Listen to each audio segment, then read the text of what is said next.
Dans la Genèse, il est, dans le premier livre de la Bible, il est le créateur de toutes choses. Mais il est aussi celui, Genèse 3,15, qui écrasera la tête du serpent. Dans Exode, il est le feu qui les conduit pendant la nuit et la nuée pendant le jour, qui nous conduit encore aujourd'hui. Dans le Lévitique et le Nombre, il est le souverain sacrificateur qui intercède pour son peuple dans les lieux saints, comme Jésus intercède pour nous. Dans le Deutéronome, Jésus est à la fois celui qui porte nos bras et l'image de celui dont les bras ne se fatiguent jamais.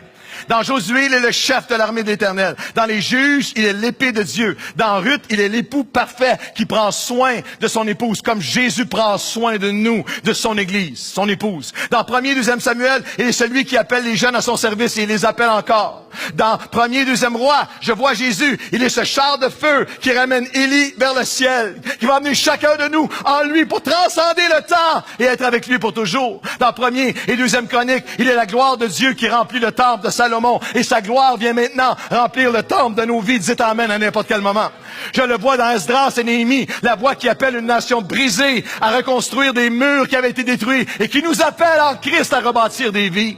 Je le vois dans Esther, il est la figure royale qui intercède pour les personnes qui l'aiment passionnément. Dans Job, il est la patience divine qui pousse cet homme avec confiance à crier, même jusqu'à ma mort, je continuerai à me confier en lui. Dans les psaumes, il est le bon berger qui nous conduit près des eaux paisibles et restaure notre âme. Dans les proverbes, Ecclésiaste, il est le commencement de toute sagesse qu'il veut encore donner aujourd'hui. Dans le Cantique des Cantiques, il est l'image. Et il est l'image et il est l'incarnation de l'amour entre un homme et une femme et de Dieu envers nous.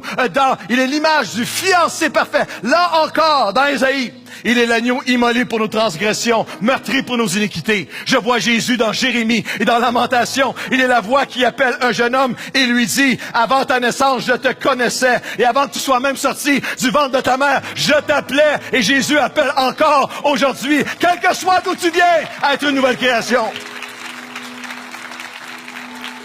Oh, dans Ézéchiel, il est le vent des quatre coins de la terre qui ranime une vallée d'ossements sèches. Dans la louange et l'adoration, il nous ranime encore aujourd'hui. Dans Daniel, il est le rocher qui, sortant des montagnes, sans l'aide de main humaine, va dominer sur toute chose à la fin des temps, sur toute nation qui plieront le genou devant lui. Dans Osée, il est le mari, le Dieu plein de grâce et affectueux qui pardonne et rachète et nous reprend toujours. Dans Joël, Amos, Abdias, Jonas, Michée, Nahum, Habakkuk, Sophonie, Agé, Zacharie, Malachie. Il inspire la voix des derniers prophètes. Il est celui qui parle et prépare l'œuvre rédemptrice et annonce comme il nous appelle, comme Jésus en nous appelle à annoncer son nom véritable à ceux qui ne le connaissent pas.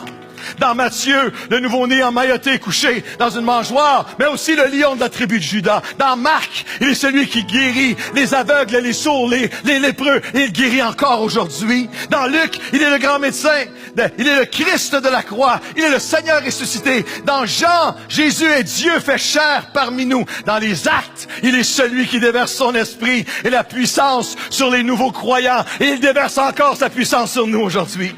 Dans Romains, il est l'ultime accomplissement de la loi, le seul capable de nous libérer de toute condamnation. Et en Jésus, pour toi ce matin, il n'y a aucune condamnation pour ceux qui sont en Jésus-Christ. Dans les lettres à Corinthe, aux Galates, à Éphèse, à Philippe, aux Colossiens, à Thessalonique, il est la plénitude de la vie abondante qu'il offre à chacun de ses enfants. Dans Timothée, Tite et Philémon, il est l'appel et la passion de jeunes qui se consacrent à une vie de service pour Dieu. Dans Hébreux, il est Jésus-Christ, le même hier, aujourd'hui et éternellement, de Elohim à Emmanuel, à vous et moi, dans son Église aujourd'hui. Dans Jacques, Pierre et Jude, il est la plus grande puissance de l'univers, la puissance triomphante de l'amour. Et dans l'Apocalypse, le dernier livre de la Bible, il est le commencement et la fin, le premier et le dernier, l'alpha et l'oméga, il est le roi des rois, il est le Seigneur des seigneurs, il est Elohim et il est Emmanuel.